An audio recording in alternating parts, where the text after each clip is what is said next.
ሰላም ጤና ይስጥልን ከቻናል 1 የሀገር ውስጥና የባህር ማዶ ዜናዎቻችንን ቢዝነስን ጨምሮ ለእናንተ የምናደርስበት ሰዓት ላይ ነው የምንገኘው። ዜናውን እየመራው አብራችሁ ቆይታ ማደርገው ይሻ ዘውዴ ነኝ። አብረን እንቆይ። የፋይዳ ብሔራዊ መታወቂያን ለማውጣት ከተመዘገቡ 29 ሚሊዮን ዜጎች ውስጥ መታወቂያውን የወሰዱት ከ7 ሚሊዮን እንደማይበልጡ የኢትዮጵያ ብሔራዊ መታወቂያ ፕሮግራም አስታውቋል። አናውል ተስፋ ተጨማሪ ይዞበታል። የፋይዳ ብሔራዊ መታወቂያን ለማውጣት ከተመዘገቡ 29 ሚሊዮን ዜጎች ውስጥ መታወቂያውን የወሰዱት ከ7 ሚሊዮን እንደማይበልጡ የኢትዮጵያ ብሔራዊ መታወቂያ ፕሮግራም አስታውቋል። ተቋሙ ይህንን ያስታወቀው ከኢንፎርሜሽን መረብ ደህንነት አስተዳደር ጋር በጋራ በዲጂታል መታወቂያ ላይ ያሉትን የማንነት መረጃ ስርቆት መጠበቅ የሚያስችል የዲጂታል ምስክር ወረቀት ባዘጋጁበት ጊዜ ነው። የኢንፎርሜሽንና መረብ ደህንነት አስተዳደር በዲጂታል መታወቂያ ላይ ያለውን የማንነት መረጃ መጠበቅ የሚያስችል አገልግሎት በይፋ አስጀምሯል። አገልግሎቱም በይፋ ስራ መጀመሩን ተከትሎ የኢንፎርሜሽን መረብ ደህንነት አስተዳደር ዋና ዳይሬክተር ትዕግስት ሐሚድ የፋይዳ መታወቂያ ሰርተፊኬት አገልግሎትን ጤና፣ ትምህርት እንዲሁም ባንክን ጨምሮ ሌሎች አገልግሎቶችን ለዜጎች ማቅረብ ሁነኛ መንገድ ነው ብለዋል። ዋና ዳይሬክተሯ በተጨማሪም ከዚህ በኋላ ለፋይዳ መታወቂያ የሚመዘገቡ ዜጎች የዲጂታል መታወቂያ ምስክር ወረቀት አገልግሎት እንደሚሰጣቸው ተናግረዋል። የብሔራዊ መታወቂያ ፕሮግራም ዋና ዳይሬክተር ዮዳሄ አራያ ስላሴ በበኩላቸው እስካሁን ድረስ በኢትዮጵያ 29 ሚሊዮን ዜጎች የፋይዳ ብሔራዊ መታወቂያን ለማውጣት መመዝገባቸውን የጠቀሱ ሲሆን ከዚህም ውስጥ የፋይዳ መታወቂያ የወሰዱት ግማሽ እንኳን እንደማይሞሉም አስታውቀዋል። የሳይበር ጥቃት ተጋላጭ የሆኑት በአብዛኛው የፋይናንስ ተቋማትና ባንኮች መሆናቸውን የኢንፎርሜሽን መረብ ደህንነት አስተዳደር አስታውቋል። በአስተዳደሩ የሳይበር መከላከል ዳይሬክቶሬት ዳይሬክተር መሐመድ ፈረጃ የፋይናንስ ተቋማት፣ ሚኒስትሮች፣ የሕክምና ተቋማት፣ ዩኒቨርሲቲዎች በተደጋጋሚ የጥቃት ኢላማ እንደሆኑ ገልጸዋል። አማሩ ገብሩ ተጨማሪ ይዞበታል። ስለዚህም የሳይበር ጥቃት ተጋላጭነትን ለመቀነስ ቁልፍ የመሰረተ ልማት ተቋማትን የሚመሩ አካላት ዘርፉን ወይም ተቋም ተኮር የሳይበር ደህንነት ፖሊሲዎችን መንደፍ እንደሚጠበቅባቸው አስገንዝበዋል። እነዚህን የአሰራር ስርዓቶች ወደ መሬት ለማውረድ በዘርፉ የሰለጠነ የሰው ኃይልና መሰረተ ልማቱን ለመጠበቅ የሚያስችል የቴክኖሎጂ እንደሚያስፈልግም ጠቁመው በሰው በአሰራር ስርዓትና በቴክኖሎጂ ተቋማት ራሳቸውን ዝግጁ ማድረግ እንዳለባቸው መክረዋል። የሳይበር ደህንነትን በተቋማት ለማረጋገጥ ዝቅተኛ የሚባሉትን የደህንነት መስፈርቶች ማሟላትና ተግባራዊነታቸውን መከታተል እንደሚጠበቅም አመልክተዋል። ይህንንም ለማስቻል መደበኛ የደህንነት ዳሰሳ ኦዲት ማከናወን እንደሚጠበቅ ገልጸዋል። በተጨማሪ ጠንካራ የመከላከል አቅም ለመገንባት የዜሮ ትረስት መርህን ተግባራዊ ማድረግ ይገባል ብለዋል። ይህ ማለት ቀደም ሲል ስጋት ከውጭ እንጂ ከውስጥ የለም የሚል እንደነበረ አውስተው የዜሮ ትረስት መርህ ግን ማንንም አለማመንና ሁሉንም ማረጋገጥ በሚል የተመሰረተ ሲሆን ይህም ስጋት ከውስጥም ሆነ ከውጭ እንዳላምኖ መስራት ነው ብለዋል። ከላይ ከተገለጹት ጥንቃቄዎች አልፎ የሳይበር ጥቃት ሊያጋጥም እንደሚችልና የጥቃቱን ጉዳቱን ለመቀነስ እንዲሁም በጋራ ለመመከት እንዲቻል ከተቋማችን ጋር በቅርበት መስራት እንደሚጠበቅባቸው አስገንዝበዋል። በአብዛኛው ጊዜ ለሳይበር ጥቃት ተጋላጭ የሆኑት የፋይናንስ ተቋማትና ባንኮች መሆናቸውን ዓመታዊ የሳይበር ጥቃት ሪፖርት እንደሚያመላክት አስታውቋል ሲል የኢዜአ ዘገባ ያመላክታል። የኢትዮጵያ ጨቅላ ሕጻናትን ጤና ያሻሽላል የተባለለት ገመድ አልባ ተለባሽ መከላከያ መሳሪያ ይፋ ሆኗል።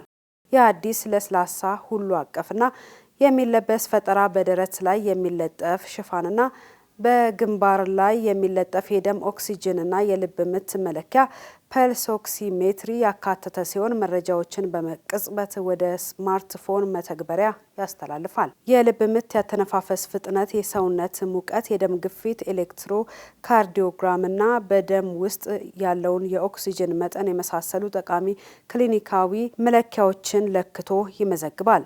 ያልተለመዱ ንባቦችን በፍጥነት በማሳወቅም የጨቅላ ሕጻናትን የሞት ምጣኔ በእጅጉ ሊቀንስ ይችላል። በጥናታዊ ሙከራ ወቅት ከተሳተፉት ወላጆች 84 በመቶ የሚሆኑት ቴክኖሎጂውን በቤታቸው ለመጠቀም ፍላጎት እንዳላቸው ገልጸዋል ተብሏል። የእናቶችና ሕጻናትን የጤና ስርዓት ለማሻሻል ከአጋር ድርጅቶች 167 ሚሊዮን ዶላር መሰብሰቡን የጤና ሚኒስቴር ገልጿል። የእናቶችና ሕጻናት ጤናን ለመደገፍ ኮምፓክት አግሪመንት የተሰኙ አጋር ድርጅቶችና መንግስት በጋራ ያዘጋጁት የምክክር መድረክ ተካሂዷል። ዝርዝሩ የአማሩ ገብሩ ነው።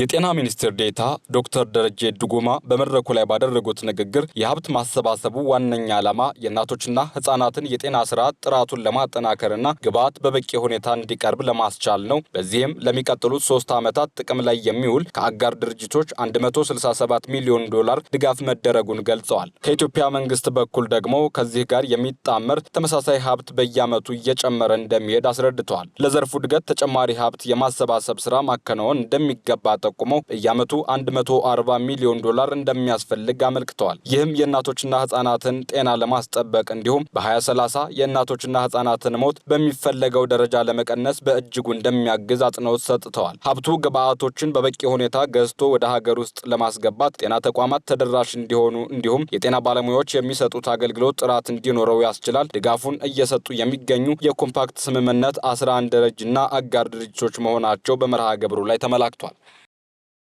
ከየካቲት 12 ሆስፒታል ሜዲካል ኮሌጅ የስነ ልሳን ሕክምና ክፍል አስገራሚ ጉዳይ ተሰምቷል። ከውልደቱ ጀምሮ እስከ 11 ዓመት ዕድሜው ድረስ የመናገር፣ የመረዳት፣ የማገናዘብ፣ የመማርና ራስን ችሎ ያለመሄድ እክል የነበረበት ታዳጊ በስነ ልሳን ሕክምና ክትትል ሙሉ ለሙሉ ድኗል። ዝርዝሩ የጸጋነሽ ተሰማ ነው።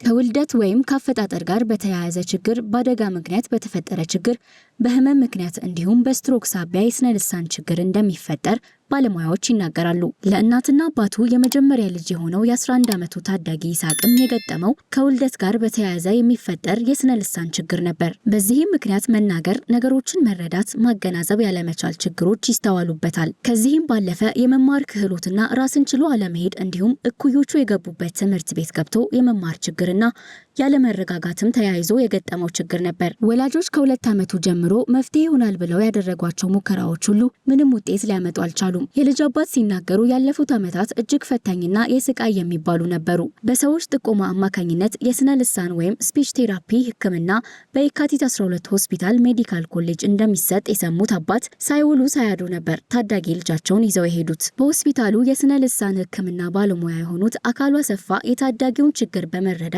ጥልቅ የሆነ ክትትል ማድረግ ጀመሩ። ቀስ በቀስም ለውጦች እየታዩ መጡ። ይህ ተከታታይ ሕክምና ለ11 ዓመታት አንደበቱ ተዘግቶ ከእድሜ እኩዮቹ እኩል መሆን ተስኖት የቆየው ታዳጊ ይስሐቅ ላይ አስገራሚ ለውጥን ፈጠረ። የሚፈልገውን ነገር ሁሉ በራሱ መናገርና መረዳት፣ ነገሮችን በቀላሉ መገንዘብ ብሎም ራሱን ችሎ መመገብ ጀምሯል። ከዚህ ባለፈ ያለምንም አጋዥነት ትምህርቱን ተምሮ ወደ ቤቱ ይመለሳል። የስነ ልሳን ባለሙያው አካሉ አሰፋ ህጻናት በእድሜያቸው ልክ ማድረግ ያለባቸውን ነገሮች ማድረግ ከተቸገሩ፣ እንደ እድሜ እኩያቸው ማውራትና መግባባት ካልቻሉ እቤት ከማስቀመጥ ይልቅ ወደ ጤና ተቋማት በመምጣት የልጃቸውን ህይወት ሊታደጉ እንደሚገባ መክረዋል። ይህ በየካቲት 12 ሆስፒታል ሜዲካል ኮሌጅ የስነ ልሳን ሕክምና ክፍል የተከወነ የታዳጊውን ህይወት እስከ መጨረሻው የቀየረ ፈታኝ ነገር ግን ስኬታማ የሕክምና ሂደት ሆኖ ተመዝግቧል። የኢትዮጵያ ቡናና ሻይ ባለስልጣን በቡና ዘርፍ የህፃናት የጉልበት ብዝበዛን የሚከላከል ስትራቴጂ ይፋ አደረገም። በቡና እሴት ሰንሰለት ውስጥ ያለውን የህፃናት የጉልበት ብዝበዛ ለመግታት አዲስ የ5 ዓመታት ስትራቴጂ ቀርጾ ወደ ስራ መግባቱን የባለስልጣኑ ምክትል ዋና ዳይሬክተር ታጋይ ኑሩ አስታውቋል። ስትራቴጂው መንስኤዎችን በመለየት የተለያዩ የኑሮ ምንጮችን ማስተዋወቅ፣ ህጋዊና የክትትል ስርዓቶችን ማጠናከር፣ የትምህርት ተደራሽነትን ማስፋፋት፣ የግንዛቤ ማስጨበጫ ዘመቻዎችን መተግበርና የተዋሃዱና ሁሉን አቀፍ ዘዴዎችን ስራ ላይ ያውላል ብለዋል። ባለስልጣኑ ከዓለም አቀፍ ተቋማት ጋር በመተባበር ስትራቴጂውን ማዘጋጀቱ ተመላክቷል። የነዳጅ ዋጋ ማሻሻያን ተከትሎ በገዛ ፍቃድ የትራንስፖርት ዋጋ መጨመር እንደማይቻል የአዲስ አበባ ትራንስፖርት ቢሮ አስጠንቅቋል። አናውል ተስፋ ከዚህ ቀደም የነዳጅ ዋጋ ጭማሪ መደረጉን ተከትሎ በአንዳንድ አካባቢዎች የሚገኙ የትራንስፖርት አገልግሎት ሰጪዎች በራሳቸው ፍቃድ ዋጋ ማሻሻያ እንደሚያደርጉ ያስታወሰው ቢሮ አሁን ላይ ይህን መሰል ድርጊት ጥብቅ እርምጃ እንደሚያስከትል አሳስቧል። ቢሮውም በሚመድባቸው ባለሙያዎች አማካኝነትም ከጠዋቱ 12 ሰዓት እስከ ምሽት 4 ሰዓት ድረስ ጥብቅ የቁጥጥር ስራ እየተሰራ ስለመሆኑም ገልጿል። በገዛ ፍቃዳቸው የዋጋ ጭማሪ በሚያደርጉ ላይ ከመስመር እስከ ማስወጣት የሚደርስ እርምጃ ይወሰዳልም ብሏል። በከተማዋም የህዝብ ትራንስፖርት አገልግሎት የሚሰጡ አካላት ያለምንም ታሪፍ ጭማሪ በተጨማሪ በመደበኛው ታሪፍ መሰረት እስከ ምሽቱ 4 ሰዓት ድረስ የትራንስፖርት አገልግሎት እንዲሰጡ አሳስበዋል። ከዚህም ባለፈ በምሽት የትራንስፖርት አገልግሎት ታሪፍ ላይ የዋጋ ጭማሪ የሚያደርጉ አሽከርካሪዎች እስከ 5000 ብር የሚደርስ ቅጣት ይጠብቃቸዋል ብሏል። የአዲስ አበባ ትራንስፖርት ቢሮ ከትራንስፖርትና ሎጂስቲክ ሚኒስቴር ጋር በመሆን የትራንስፖርት ታሪፍ ላይ ሊደረግ ስለሚገባው ማሻሻያ ጥናት እንደሚያደርጉም አስታውቋል።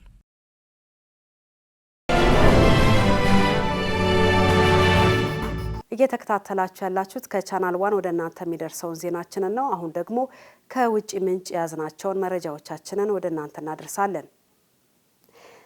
በዓለማችን 10 በመቶ የሚሆኑ እጅግ የናጠጡ ሀብታሞች 75 በመቶ የሚሆነውን የዓለማችንን ሀብት ጠቅልለው መያዛቸውን ሪፖርት አመላከተም። ወርልድ ኢንኢኳሊቲ ሪፖርት ባወጣው የ2025 ሪፖርት ጥቂት የዓለማችን ከበርቴዎች ግማሹ የዓለማችን ሕዝብ መያዝ ከሚገባው 3 እጥፍ የበለጠ ሀብት መያዛቸውን አመላክቷል። ሪፖርቱ ኃይልና ስልጣንም በእነሱ እጅ ነው ሲል አክሏል። 40 በመቶ የሚሆኑት መካከለኛ ገቢ ያላቸው ሀብታሞች የዓለማችን 23 በመቶ ሀብት ሲይዙ ከመካከለኛ በታች የሚገኘውና 50 በመቶ የሚሆነው የዓለማችን ሕዝብ ደግሞ ከዓለም አጠቃላይ ሀብት 2 በመቶውን ብቻ መያዙን አመላክቷል። ይህ የዓለም የገንዘብ ኃይል እጅግ ጥቂት በሚባሉ ቱጃሮች እጅ ሲገኝ፣ በተቃራኒው በቢሊዮኖች የሚቆጠረው የዓለም ሕዝብ የዕለት ጉርሱን ለመሸፈን ይታገላል ሲል ሪፖርቱ የዓለምን ነባራዊ ሁኔታ አነጻጽሯል። ከነጭ አባይ አቅራቢያ የምትገኘው የደቡብ ሱዳን ከተማ ቦር በ2020 ያጋጠማትን የጎርፍ አደጋ ወደ ተፈጥሯዊ እድገት ቀይራ የአካባቢውን ገጽታና የነዋሪዎቿን ሕይወት አሻሽላለች። ሄሮዳይን ንጉሴ ተጨማሪ ይዛበታለች። በደቡብ ሱዳን ከነጭ አባይ አጠገብ በምትገኘው ቦር ከተማ ለ60 ዓመታት ያክል በተደጋጋሚ የጎርፍ አደጋ ይከሰት ነበር። በቦታው የሚኖሩ ሰዎችም ንጹህ የውሃ አቅርቦት ማግኘት ስለማይችሉ ለውሃ ወለድ በሽታዎች በተደጋጋሚ ይጠቁ ነበር። ታዲያ የነዋሪዎቿ ኑሮ ዝቅተኛ በነበረባት በዚች ከተማ በፈረንጆቹ 2020 ከዚህ ቀደም ከነበሩት የጎርፍ አደጋዎች ሁሉ የከፋ የጎርፍ አደጋ ይከሰታል። በዚህም ምክንያት ነዋሪዎቹ ቤታቸውና ተቋሞቻቸው ፈርሶ ሀዘን ላይ በነበሩ ሰዓት ይህ ከዚህ ቀደም ከነበሩት የጎርፍ አደጋዎች የከፋው አደጋ ኑሯቸው ሻልላቸው ዘንድ መልካም አጋጣሚ ሆነላቸው። ከኔዘርላንድስ እና ደቡብ ኮሪያ በመጣ እርዳታ 5.4 ሚሊዮን ዶላር አማካኝነት 33 ማይል ርዝመት ያለው የውሃ ቧንቧ አውታረ መረብና ከፍተኛ የጎርፍ መጋለጥን መሰረት ያደረገ በፀሐይ ብርሃን የሚሰራ የውሃ ማጣሪያ ተቋም ተገንብቶላቸዋል። ይህም ፕሮጀክት በከተማው ከ80 በመቶ በላይ ለሚሆኑ 96,000 የህዝብ ተጠቃሚዎች የተጣራ ውሃን በማድረስ የውሃ ወለድ በሽታዎችን ቀንሷል። ለሴቶችና ህጻናትም የትምህርት ዕድሎችን አመቻችቷል። ከተማዋንም ተፈጥሯዊ አደጋዎችን ለመልካም አጋጣሚ ከተጠቀሙ ከተሞች ተርታ እንድትሰለፍ ምክንያት ሆኗታል። ዘገባው የዘጋርዲያን ነው። በደቡብ ኮሪያ የሚገኙ የሳይንቲስቶች ቡድን ስለ ካንሰር ሕክምና ያለንን አመለካከት ሊለውጥ የሚችል ዘዴ አግኝተዋል። የካንሰር ህዋሶችን በመድኃኒት ወይም በጨረር ከማጽዳት ይልቅ አንዳንዶቹን ወደ ጤናማ ህዋሶች እንዲመለሱ ማድረግ ችለዋል። ጸጋነሽ ተሰማ ዝርዝሩን ተመልክተዋለች፣ እንደሚከተለው ታቀርበዋለች። ሳይንቲስቶች ካንሰርን ለመዋጋት አዲስ መንገድ እንዳገኙ ተናግረዋል።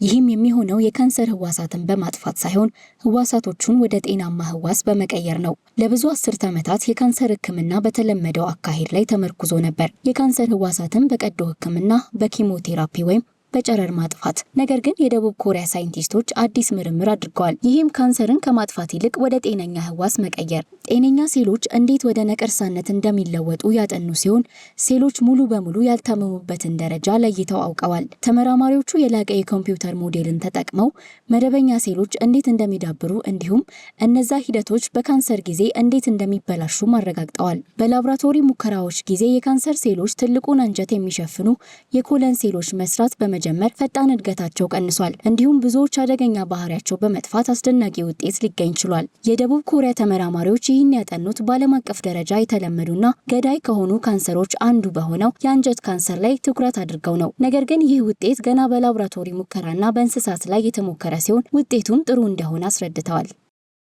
የአሜሪካ የምግብና የመድኃኒት አስተዳደር በአውሮፓ፣ አውስትራሊያና እስያ ውስጥ በብዛት አገልግሎት ላይ የዋለው የፀሐይ መከላከያ ውስጥ የሚገኘው ንጥረ ነገር በአሜሪካ የፀሐይ መከላከያ ምርቶች ውስጥ ጥቅም ላይ ይውል ዘንድ ሀሳብ አቅርበዋል ትለናለች ሊዲያ ዝናቡ በዘገባዋ።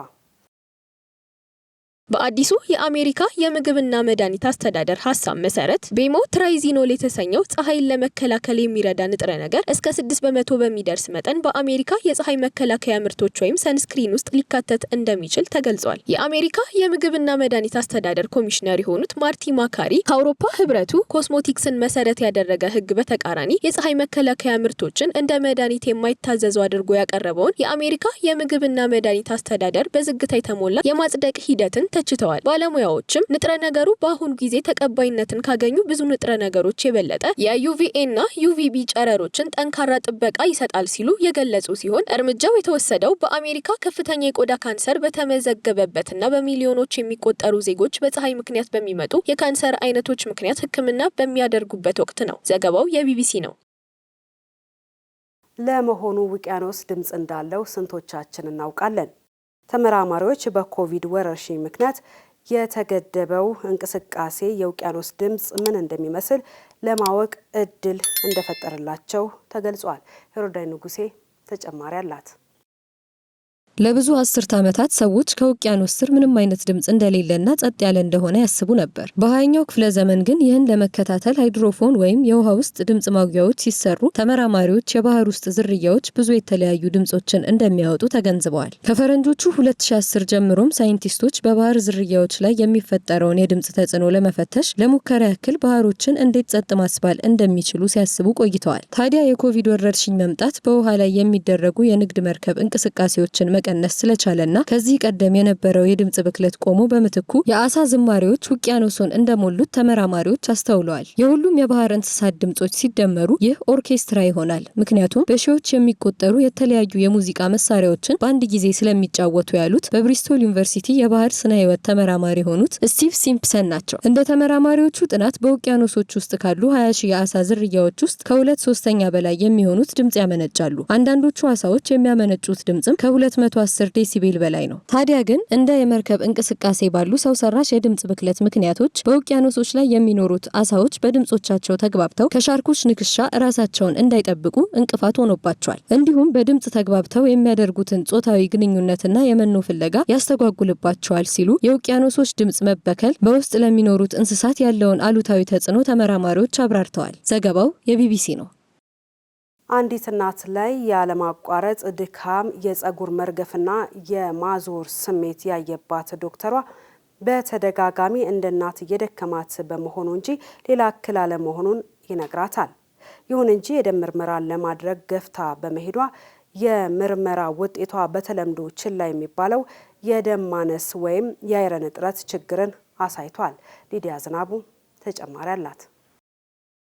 የፍሪላንስ ጋዜጠኛ የሆነችው ሮዝ ስቶክስ ሁለተኛ ልጇን ከወለደች በኋላ ከፍተኛ የሆነ ድካም፣ የፀጉር መርገፍና ማዞር እንዲሁም የአፍ ላይ ቁስለት አጋጥሟታል። ይሁን እንጂ እነዚህ ምልክቶች በግል ዶክተሯ ለወጣት እናት የተለመደ ነው በማለት ብዙ ትኩረት ሳይሰጠው ቀርቷል። ታዲያ ሮዝ የደም ምርመራ እንዲደረግላት አጥብቃ በመጠየቋ ምክንያት የአይረን ወይም የብረት እጥረት እንዳለባት ሊታወቅ ችሏል። ይህ በእንግሊዝ ውስጥ 8% የሚያህሉ ሴቶችን የሚያጠቃ ሲሆን የሚከሰተውን በእርግዝና ምክንያት ነው ተብሏል። በመሆኑም በአፍ የሚወሰዱ የአይረን ኪኒኖች አሉታዊ ምላሽ ስለሰጣት ወደ መርፌ ብትዞርም ይህ ደግሞ ጤናዋ ላይና ኃይል ከመስጠት አንጻር ለውጥ እንዳመጣላት ተናግራለች። የደም ሕክምና ባለሙያ የሆኑት ዶክተር ሱ ፓቫርድ በትክክል የተወሰዱ ኪኒኖች ውጤታማ ሊሆኑ ቢችሉም ነገር ግን መርፌው በአንጻራዊነት ተሽሎ መገኘቱን አስረድተዋል። ከዚህ ባሻገር ይህንን በሽታ ለመከላከል እንደ ስጋና አረንጓዴ ቅጠል ያላቸውን ምግቦች መመገብ ጠቃሚ መሆኑን አጽንኦት ሰጥተው ተናግረዋል። ዘገባው የቢቢሲ ነው። በቱርክ የሚገኘው ካሊ ሐይቅ ወደ በረዶ ግግርነት ተቀየረ። የሐይቁ ወደ በረዶ ግግርነት መቀየሩ ከአፍሪካ ወደ ሩሲያ የሚሰደዱ ወፎችን አደጋ ላይ ጥሏል። የቅዝቃዜው መጠን ከዜሮ በታች በመውረዱ ምክንያት ሐይቁ ሙሉ በሙሉ በረዶ ሆኗል። ካሊ ሐይቅ ለአካባቢው በጣም ወሳኝ የሆነ ሐይቅ ሲሆን በሺህ ኪሎ ሜትሮች ለሚበሩ ስደተኛ ወፎች ወሳኝ የመመገቢያና የማረፊያ ቦታ ነው። እንዲሁም በረግረጋማው አካባቢ ላይ ለሚገኙ አጥቢ እንስሳት በውሃ ውስጥና ውጪ ለሚኖሩና ተሳቢ ለሆኑ እንስሳት የአቅርቦት ምንጭ ነው። ይህ ድንገተኛ በረዷማነት ለአካባቢ ስነ ምህዳራዊ ድንገተኛ አደጋ ነው ተብሏል። በተጨማሪም ለስደተኛ ዝርያዎች አደጋ ሊያስከትል ይችላል።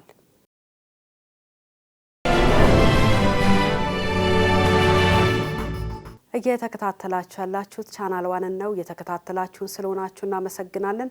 አሁንም ዜናዎቻችን ይቀጥላሉ። የቢዝነስ መረጃዎቻችንን ወደ እናንተ እናደርሳለን።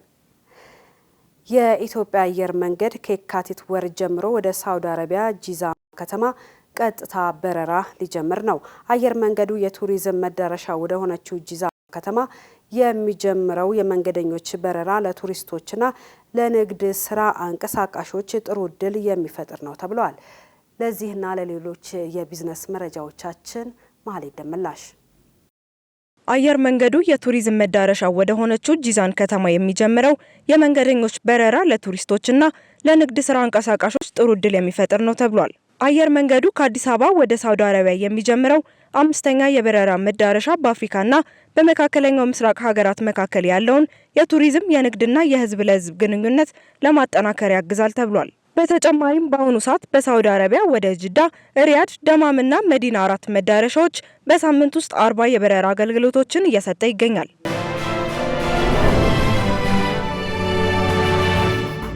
ሚኒስትሩ በህዳር 30 ቀን 2018 ዓ.ም ባወጣውና ለብሔራዊ ባንክ በላከው ደብዳቤ ላይ በሀገር ውስጥ የላቦራቶሪ ፍተሻ የማይችሉ 13 ምርቶች አስመጪዎቹ ምርቶቹ ወደ ሀገር ውስጥ እንዳይገቡ የግድ በውጭ የጥራት ተቆጣጣሪዎች የምስክር ወረቀት ማቅረብ እንዳለባቸው አረጋግጧል። የሀገሪቱን የተስማሚነት መርሃ ግብር ማብቃቱን ተከትሎ አዲስ የተደረገ የስምምነት ማደስ አካል መሆኑ ተጠቁሟል። ይህ አሰራር ከሚተገበረባቸው 13 ምርቶች ውስጥ የኤሌክትሪክ እቃዎች፣ ሰርኪዩት ብሬከሮች፣ ጄኔሬተሮች፣ የፀሐይ ኃይል ምርቶች፣ የእርሻ ትራክተሮች፣ የቤት ውስጥ ማቀዝቀዣዎች፣ ማጠቢያ ማሽኖችና መጫወቻዎች ይገኙበታል።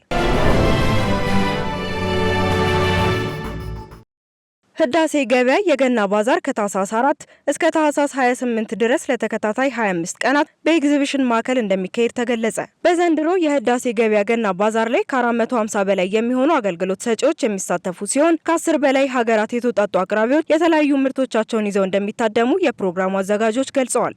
ልዩ ልዩ አምራቾችና አገልግሎት ሰጪዎች የሚሳተፉበት ደማቅ ኤክስፖ ከታህሳስ 4 እስከ ገና ዋዜማ ታህሳስ 28 ድረስ ከዳሶማ ትሬኒንግ ኃላፊነቱ የተወሰነ የግል ማህበር አዘጋጅነት በአዲስ አበባ ኤግዚቢሽን ማዕከል ይከናወናል።